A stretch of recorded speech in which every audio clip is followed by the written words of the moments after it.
Fungsi katrol adalah mesin sederhana berupa roda beralur yang berputar pada porosnya, digunakan untuk mengubah arah gaya atau memperbesar gaya angkat.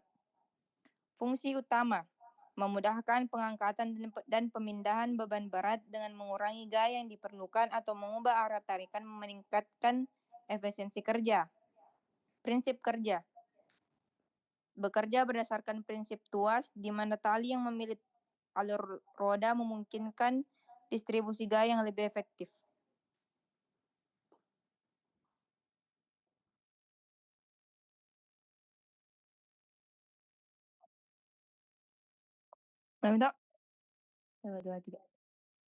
Jenis-jenis katrol yang umum digunakan. Ada katrol tetap yang dimana mengubah arah gaya tanpa mengubah besarnya gaya atau jarak. Ada katrol bergerak yang dimana mengurangi gaya yang diperlukan untuk mengangkat beban, tapi menggandakan jarak tarikan. Ada katrol majemuk, kombinasi katrol tetap dan bergerak untuk keuntungan mekanis yang lebih besar. Sistem katrol blok dan tackle menggunakan beberapa katrol untuk melipat gandakan gaya angkat secara signifikan, sering digunakan untuk konstruksi berat. Prinsip dasar mekanika katrol. Yang pertama ada keuntungan mekanis, rasio antara gaya beban yang diangkat dengan gaya yang diberikan. Katrol meningkatkan keuntungan mekanis, memungkinkan pengangkatan beban berat dengan usaha lebih kecil. Yang kedua ada konservasi energi. Meski gaya berkurang, total energi yang dibutuhkan tetap sama. Jika gaya yang diterapkan berkurang setengah, jarak tarikan tali akan 2 kali lipat. Yang ketiga ada gaya tegangan tali. Gaya yang bekerja sepanjang tali dalam sistem katrol ideal, tegangan tali dianggap seragam sepanjang tali.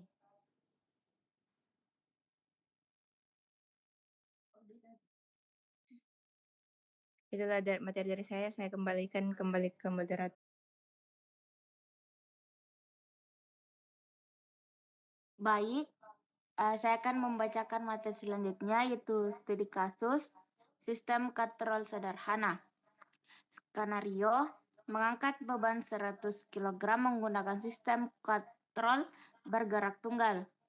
Kontrol ini dirancang untuk mengurangi gaya yang diperlukan untuk mengangkat beban.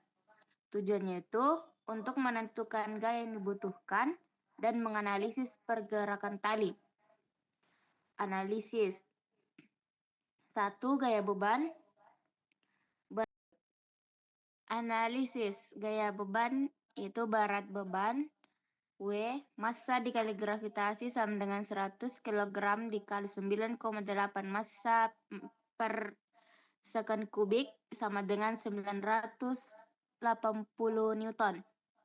Yang kedua itu keuntungan mekanis.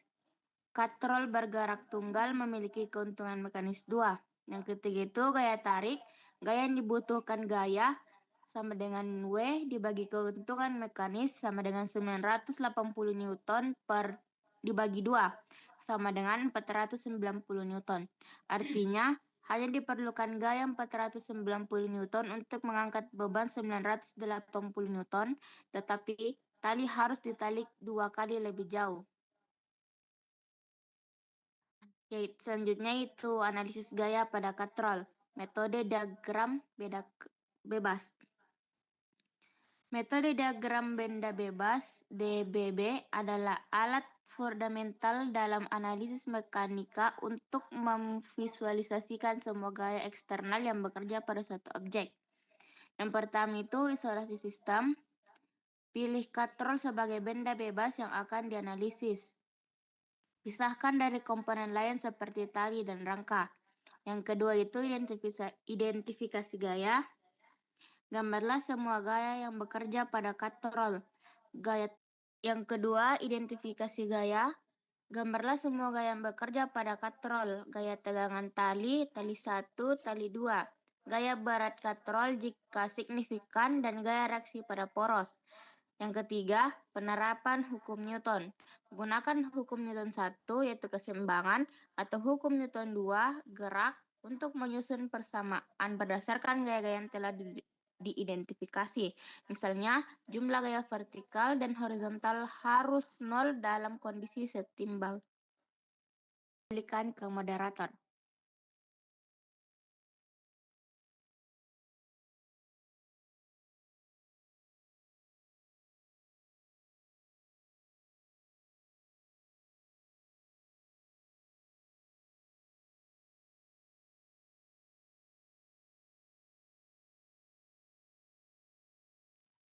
Baik, selanjutnya perhitungan momen pada poros katrol.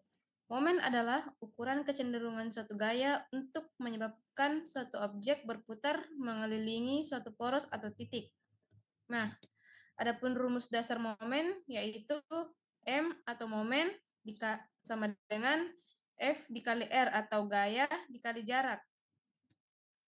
Penerapannya pada katrol, untuk katrol, momen yang bekerja pada poros disebabkan oleh gaya tegangan tali. Jika beberapa tali, momen total adalah jumlah aljabar momen dari setiap tali.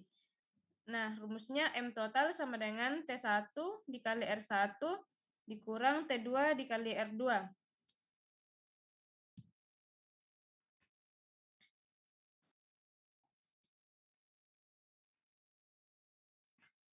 Di mana T1 dan T2 adalah tegangan tali dan R1, R2 adalah radius katrol tempat tali bekerja. Arah momen searah atau berlawanan jarum jam juga harus diperhitungkan. Nah, selanjutnya itu ada faktor-faktor yang mempengaruhi efisiensi katrol. Yang pertama ada gesekan. Gesekan antara tali dan alur katrol serta pada proses katrol mengurangi efisiensi dengan menyerap energi. Nah, yang kedua ada berat katrol. Nah, berat katrol itu sendiri menambah beban total yang harus diangkat, terutama pada sistem yang kompleks. Yang ketiga ada fleksibilitas tali. Tali yang kurang fleksibel membutuhkan lebih banyak energi untuk membengkak dan melilit katrol. Selanjutnya itu ada perawatan.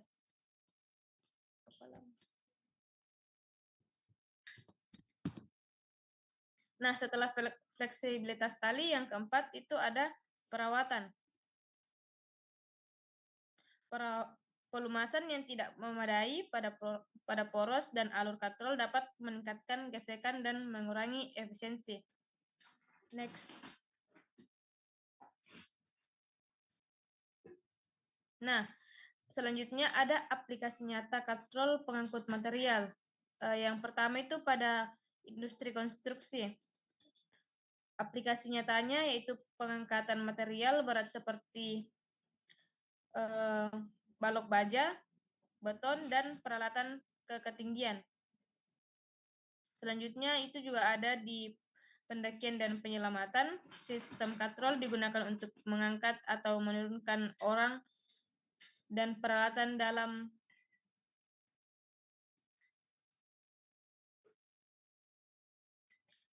dalam situasi yang sulit. Next, itu ada maritim. Nah, pada maritim ini aplikasi nyatanya yaitu mengendalikan layar, mengangkat jangkar, dan memuat atau membongkar kargo di kapal. Dan yang terakhir itu biasanya digunakan pada gudang dan logistik. Sistem konveyor dan derek untuk memindahkan barang di fasilitas penyimpanan.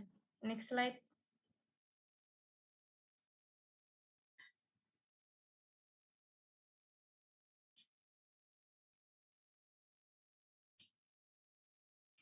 Mungkin kesimpulan bisa saya kembalikan kepada moderator.